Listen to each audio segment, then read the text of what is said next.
Hey everyone out there in herb world. I promised that I would do wild edibles this year, and I'm gonna try to do. Right now everything's like coming up like crazy, so it's a great time to show you some great herbs. I am going to be reading off of a few notes that I wrote because I want to make sure I cover a large, portion of what we're going to be talking about. Sometimes I just can't remember everything. The older you get, the least amount of things that you can remember, right? So this is plantain. This is the broadleaf plantain, and I'm sure you're all familiar with this guy. So these are huge. This came out of my greenhouse. Nice and fresh. Beautiful. There's more than one here, as you can see. They're clumped together. They just grew like this. So I watched it, and it started to get to a point where I'm like, oh, I think it's time to, pick it. The bugs were starting to eat it a little, and I'm like, this is perfect.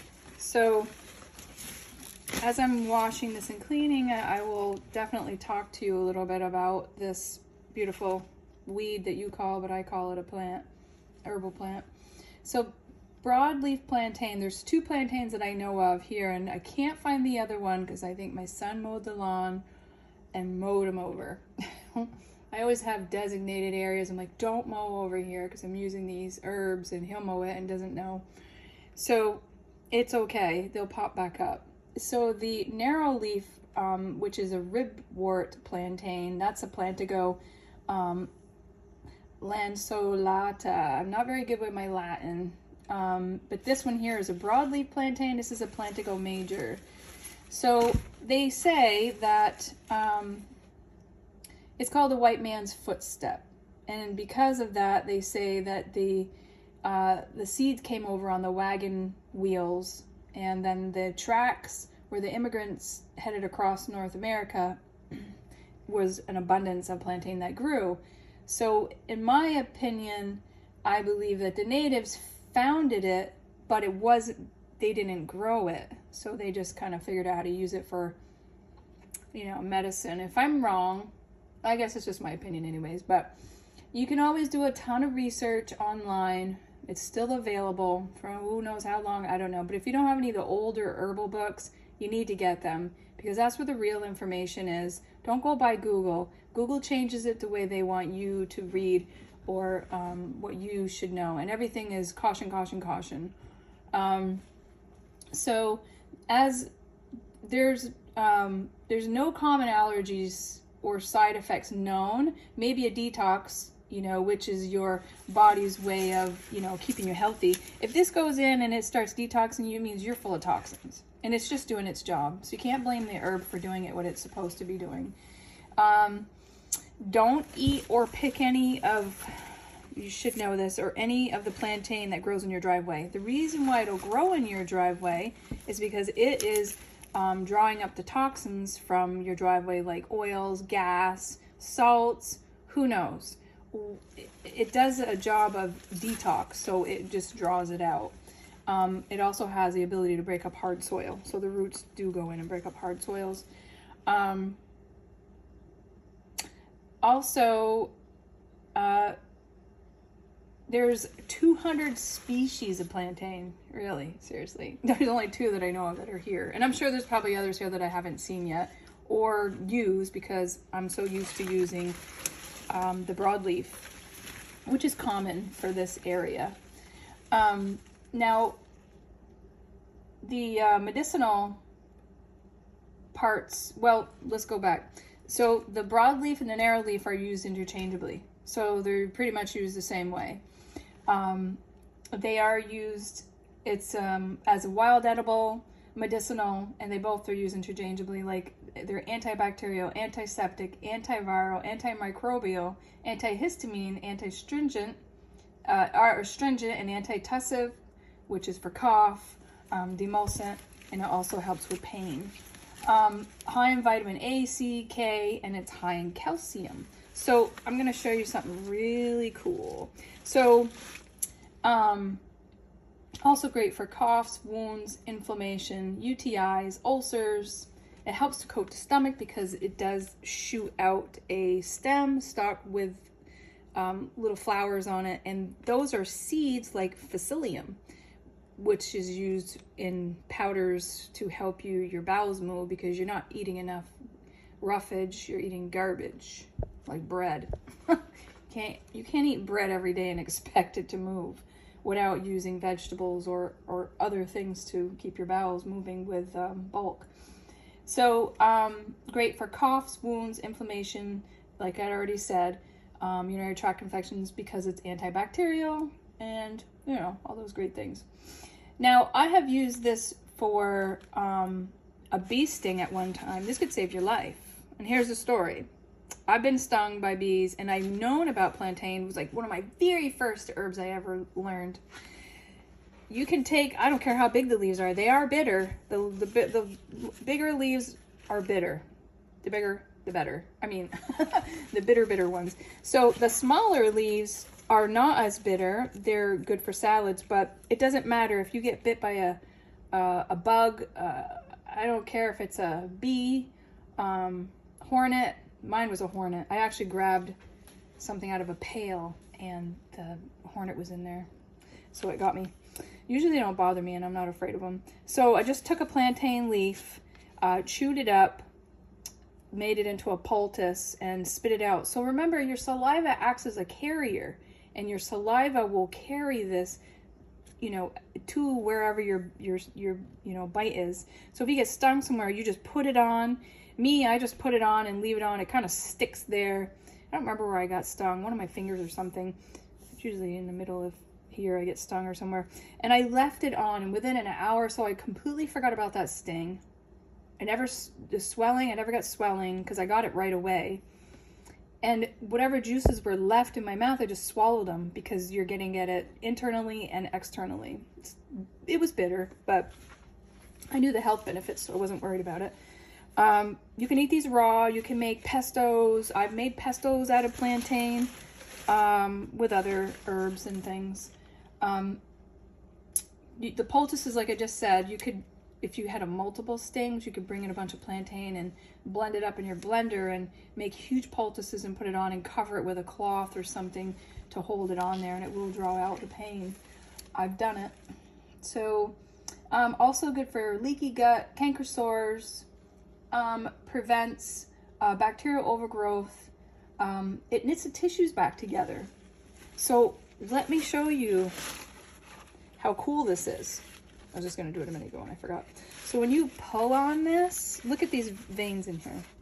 What does that represent? To me, it tells me that these are the veins in your body, you know, that, so if you do this slowly, well, it didn't come out the way I wanted it to, but if you do it quite slowly, you can get these long, stringy veins. I could use it as floss if you wanted to. But for me, this tells me that this has the ability to repair, just like celery has, you know, celery stringy, the bones and the ligaments and tendons. So we know it's high in calcium, so there's your signature. And to me, I always look for the signature in the plants, because the plants will tell you what they're used for. I really like this. I'm sure other herbalists have, you know, their other things they've read about or seen, but I just think it's the coolest thing. You know, you have plantain when you see that. But this is pretty common. Plantain grows like everywhere. Just don't get it on the roadsides. Don't get it in your driveway. Don't pick it. You can use it as a tool to learn, but don't use it as your medicine. You also can make the tea into a sitz bath for, you know, after you have a baby, and if you have or hemorrhoids, or you're trying to heal, use the tea in your sitz bath. It will really help you heal a lot quicker. And it's also good for diabetic foot ulcers. The roots, now I'm just learning the roots because I've never really used the roots before. The roots can be used for pain, swelling, mucus, phlegm, coughs, things like that too. Of course, the roots is not much, but you know, you get a big one like this, you're gonna get. A lot of people don't really, you know, use the roots, but the roots are high in minerals because it's pulling minerals out of the earth. But remember, do not use it if it is coming from a toxic area, because the plantain has the ability to draw up toxins. Remember that. So leave those alone. These are out of my greenhouse. So to prepare it, you can eat the young leaves. They're tender, they're not bitter. If they are bitter, you can, of course, boil this in water for 5 or 10 minutes and get the tannins out, dump that water out, and then put this in your soups and stews and things that you're eating. You can put them in smoothies, pastas, stir fries, soups, stews, very high in minerals. Remember that, high in minerals. Minerals. We don't get enough minerals. You make a tea, you could drink a cup of tea every day out of it. So these are definitely used as medicine. They've been used for medicine for who knows how long. Don't forget that you want to wash them really good. And what I do is break these apart, because they're in sections, and you're gonna find the dirt is still very much so in here. And what I do is I wash it really good, and I don't cut them small, but I do chop them a little bit up, and I put them in my dehydrator on just air, and I dry the leaves. So if you want to make a plantain oil, you're not making it from the fresh plant, because you're going to cause a huge bacteria problem.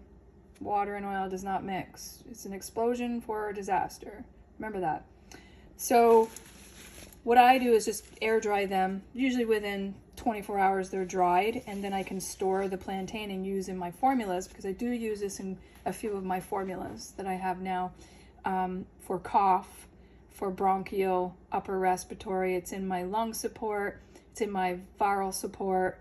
It's in my salve. It's in my heal all salve. So this is a plantain I use quite often. And so now I'm seeing a lot of beautiful leaves that I'm just going to come in and wash and put them out in my dehydrator on just air. You don't want heat, because then you're going to destroy all the medicinal value of this beautiful plant. So that's it. This is a long video, but there's a lot to cover on this beautiful, you call it a weed, I call it an herb. I think everything in this world is really here for a reason. Don't overlook it. If you don't know what it is, look it up, understand it, and things start growing in abundance around you. Pay attention, because they're here for you to be using. They're in your vibration. All plants and animals are in your vibration. They'll find their way to you no matter what. So just pay attention. Plants will tell you exactly what you need. You just have to pay attention. And one other thing I wanted to add too is that the seeds are used as a mild laxative. You'll see the seeds, because there's none on here, because I picked it before it went to seed. It's used as a mild laxative, like psyllium seeds. I think I already talked about that anyways, but it heals wounds and irritation caused by radiation. After 7 weeks, plantain can significantly lessen severe symptoms of less pain. You can add calendula to that. You can add other herbs to it. You can make an extract, a syrup, a tea, a poultice. So anybody that's going through radiation or anything, it's safe. It's not going to interact or interfere with anything that you're doing. It'll just make you feel a lot more comfortable. So I wanted to add that. I know there's some people going through some issues right now, and this could be great for them to try. So that's it. I thank you for listening to this rant on plantain, major, broadleaf. I do not have the narrow leaf, but the narrow leaf are similar. Just do Google searches or look in your books if you don't know what they look like. And that's it. So I enjoy this day, and happy gathering. Peace.